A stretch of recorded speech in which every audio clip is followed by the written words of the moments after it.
Hello everyone, welcome back to a new chapter. This is chapter number 4 for fluid mechanics, which is flow in pipe. We will take about 2 weeks to finish up this flow in pipe. Okay, it is a continuation from chapter 3, and the idea for flow in pipe is based on the idea of Bernoulli equation, but with some addition of losses in the study. After we finish with chapter 4, we'll go to chapter 5 and it will take another 2 weeks. And then by the end of the semester, we'll have our final test. The table of contents for this chapter is we have 5 subchapter. Number 1 is lamina and turbulent flow. Number 2, friction factor for lamina and turbulent flow. Number 3, friction, major losses and minor losses. Number 4, piping networks. And number 5, steady flow energy equation in piping system. For subchapter number 1, which is on lamina and turbulent flow, so the study of lamina and turbulent flow can be introduced by learning about the idea of liquid or gas which flows in pipes and ducts that is commonly used in heating and cooling application and fluid distribution networks. Okay, usually when we talk about pipe, the pipe will have a circular shape, while a ducting will have a rectangular shape. Okay, why do we use pipe and why do we use ducting and when do we use it? Okay, usually pipe is used for high density liquid and also for high pressure condition, because the shape of the pipe, which is circular, is able to withstand high pressure. Why? Because the shape of a circle for this circular pipe will not have any small area that can create unwanted pressure in the system. So when a fluid flows into a pipe, the fluid will flow steadily inside here, and usually because of the ability for density and high pressure, so usually circular pipe is used to flow liquids such as water, oil and other high density liquid compared to gas. Whenever we are talking about gas, usually we'll use rectangular duct, where rectangular duct is different than the circular pipe, where we have small area over here, and this small area will create high pressure because when force is acting on this small area, okay, remember, pressure is equal to force divided by area. This is having a bigger area of surface will have lower pressure, but with this small area over here, the area will decrease. So when you decrease area, what happens? If the pressure is the same, the force will be increasing. So the force acting towards here, okay, will be really large, and what will happen? This part of the ducting will be easy to rupture or fail. Okay, and because of that, usually if you are dealing with duct, usually the duct is used for flowing gas or air in a system, right? So usually used in applications such as heating and cooling system of building, where pressure difference is relatively small. So when we talk about this, usually we use ducting for low density fluid and also low pressure condition.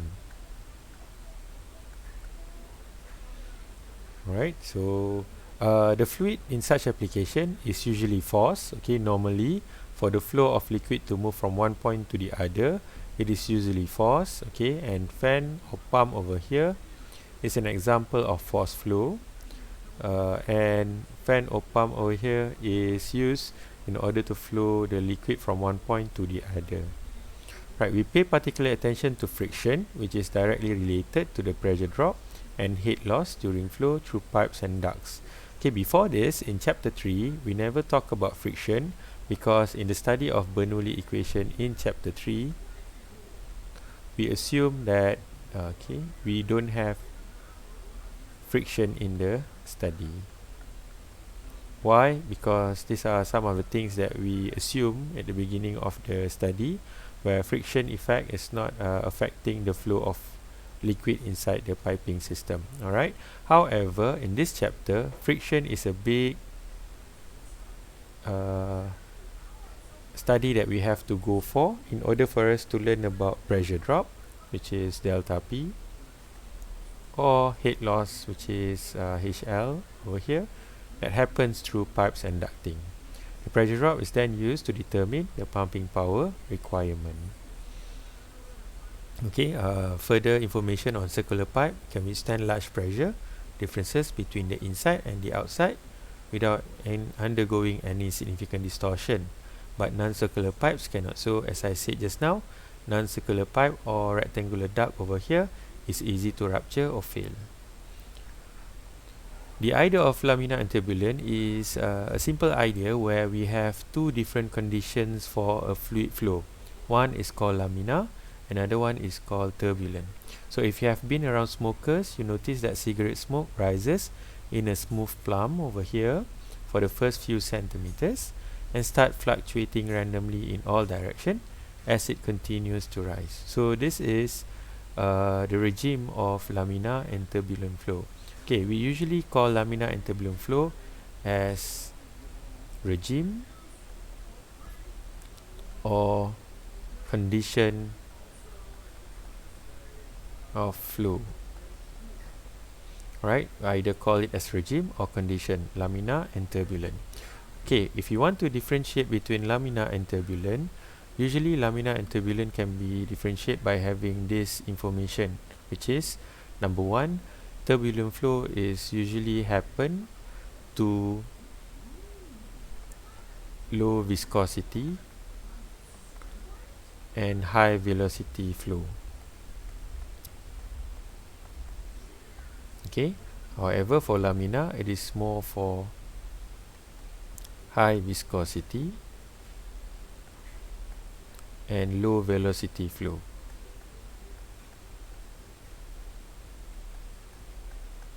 Okay, in addition for turbulent flow, usually the characteristic of a turbulent flow is the flow of the turbulent flow will be based on the idea of high velocity. So what will happen here is you will have more velocity fluctuations and highly disordered motion. Alright, so I use this conclusion here. And for laminar flow, it is more for smooth streamlines and highly ordered motion. So these are the characteristics of laminar and turbulent. So for here, for turbulent flow, we have velocity fluctuation.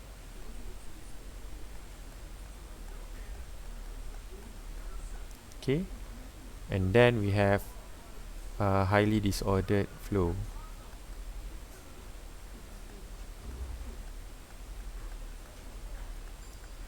Okay, compared to laminar, for laminar you will have smooth streamline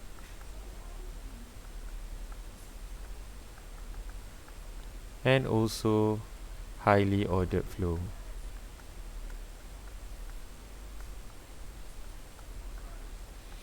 Okay, usually even though the flow of a certain liquid or fluid is turbulent, normally we will have a small amount of laminar flow at the beginning of the flow. So it doesn't go into turbulent flow all the way. Usually we will have the first regime laminar flow for a bit, then it will turn into turbulent flow. So if you talk about the in-between laminar and turbulent, we'll have a condition here called as transitional flow. Okay, so what happened here is the flow fluctuates between laminar and turbulent.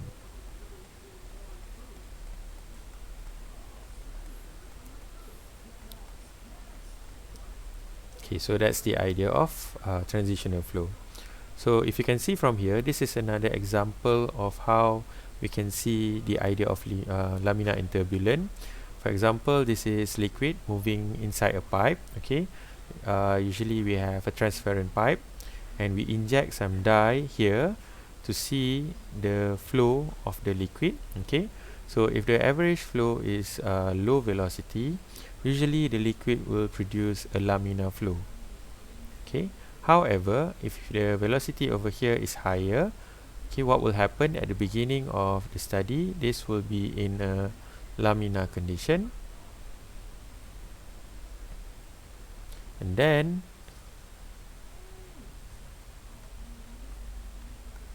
this part of the study, or this part of the visual that we see, will be in turbulent.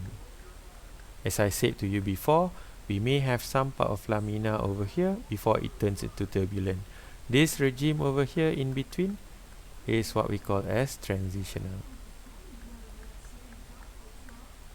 So likewise, a careful inspection on pipe reveals that the fluid flow is streamlined at low velocity, but turn chaotic as the velocity is increased above a critical value.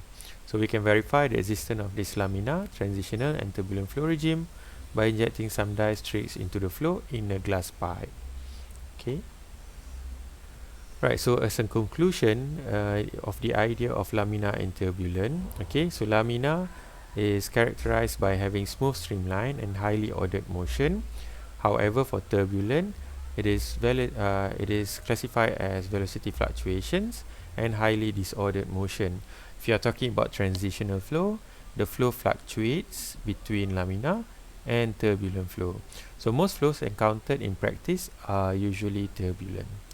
So from here we observe that the dye streak forms a straight and smooth line at low velocities and bursts into fluctuation in the transitional regime and zigzags rapidly disorderly when the flow becomes fully turbulent. So this is still talking about this picture over here. Okay, so all the things that you see from here is a basic example of lamina and turbulent in terms of visual.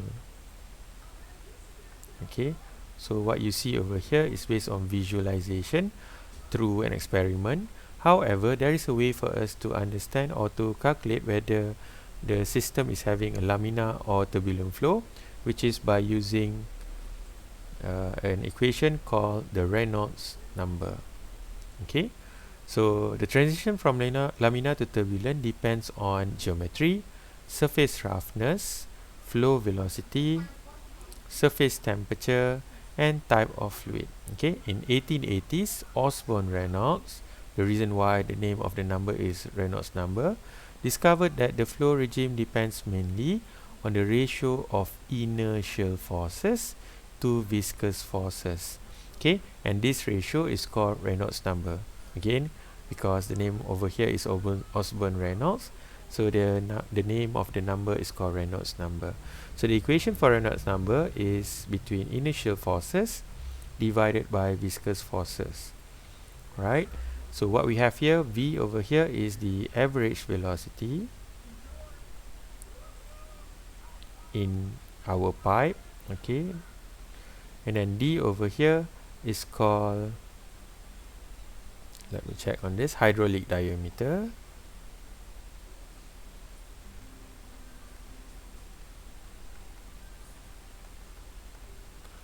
Okay, and this hydraulic diameter is dependent on the shape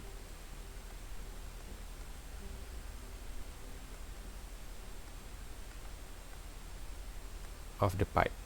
Okay, and this one over here is the kinematic viscosity.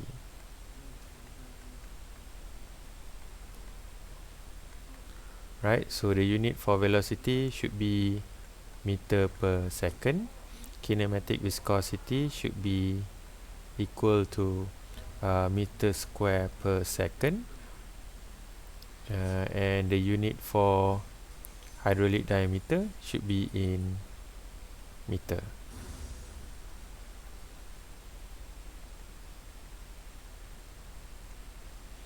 Right, now we can also use this equation and change it into equation over here, which is we have rho.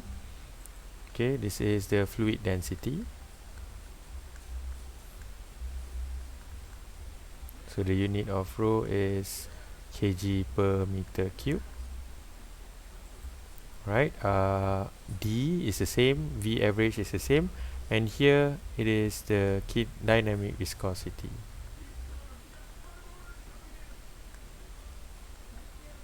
Okay, and the unit for dynamic viscosity should be equal to Pascal second. Right, so how do we change from this to this? Okay, remember our kinematic viscosity is equal to the dynamic viscosity divided by density. So if you want to find out what is the dynamic viscosity, it is equal to density multiplied by kinematic viscosity. So what happened here? We change from kinematic viscosity. Okay, we replace it with the equation for dynamic viscosity. Right, for this one, for example, so we can do it this way: Re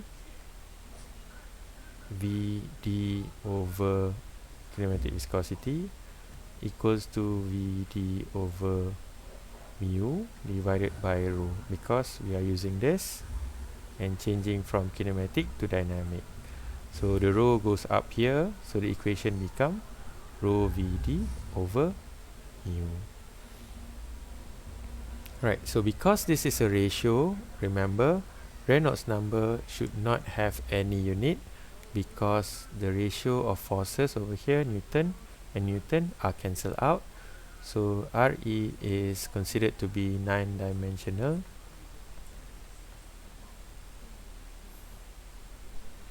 Okay, so Re is a non-dimensional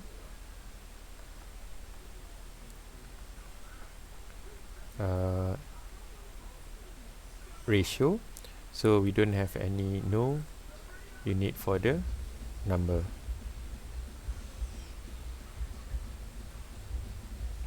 Okay, furthermore on Reynolds number, okay, so how do we know whether a system is laminar, a fluid flow is laminar or turbulent? In order to find that, we need to know what is the critical Reynolds number for the study. Okay, so Re critical is where Re critical, okay, is also called critical Reynolds number, is a number which the flow becomes turbulent, meaning, for example, if the Re critical for circular pipe is 2300, so Re critical is equal to 2300. This one is for circular pipe. So what happened if the number is below Re critical? So we can consider the flow to be laminar. If the number is higher than the Re critical, we can consider the flow to be turbulent. So that's the idea of how to get the Reynolds number. Okay, so the value of critical Reynolds number is different for different geometries and flow conditions. Okay, so for example, if you are studying about flow of air on a plate, for example, moving this way, alright, so the Re critical for this particular study will be 5 times 10 to the power of 5, which is way higher than the one that we have for circular pipe. So different type of geometry will give you different type of number for Re critical. So this number has been studied by researcher from before. So usually in terms of us doing the calculation, this number is already available to us. Okay, now we'll talk about the hydraulic diameter and how do we differentiate between laminar, turbulent and transitional flow. Okay, so for flow through non-circular pipes, the Reynolds number is based on the hydraulic diameter. Okay, so the equation for hydraulic diameter is TH for AC. Okay, AC over here is the area. Okay, and then P over here is the parameter. Okay, for our study. Okay, so for example, a circular tube, okay, 4 over here multiplied by the area will be pi d square over 4 divided by the parameter, which is pi d. Right, so pi d is divided by this pi d square over here, so you'll get d at the end. So that's why in our circular tube, the Reynolds number will be using d in terms of d, because circular tube, the hydraulic diameter is d. For square duct, the area for our study will be A square, which is A times A for area. The perimeter over here will be A plus A plus A plus A. That's why it is 4 times A. Alright, so this one is based on A times A. This one is based on A plus A plus A plus A. So that's why we have 4A, and it will become A. So if you are using the Reynolds number for a square duct, the D will equal to A. Rectangular duct over here is different. Okay, AB is how we get the area, A times B, and the perimeter over here will be A plus B plus B. So it becomes 2A plus 2B, and that's why it becomes 2 times A plus B. Alright, this one is for rectangular duct, and at the end we have channel, and channel is also A times B and 2A plus B. Why 2A plus B? Because this is also A, so 2A plus B. Right? So the hydraulic diameter is defined such that it reduces to ordinary diameter for circular tube. Another part over here that is important is to know the types of flow. As I said to you before, we have the number RE 2300 for circular pipe. We will continue to use this because the study that we use for this particular chapter will be on circular tube or circular pipe. So as I said to you before, 2300, if the RE is below, it's called laminar flow. If the RE is in between 2300 and 4000, it is actually transitional flow. And if the RE is more than 4000, it is called as turbulent flow. However, in the transitional flow region, where we have 2300 to 4000 Reynolds number, the flow switches between laminar and turbulent seemingly randomly. So for our study, we will consider transitional flow to also become turbulent flow. So the best way for us to do calculation, as long as the number is more than 2300, we can consider it to be turbulent flow. This is only for the study of MEC 241. Okay.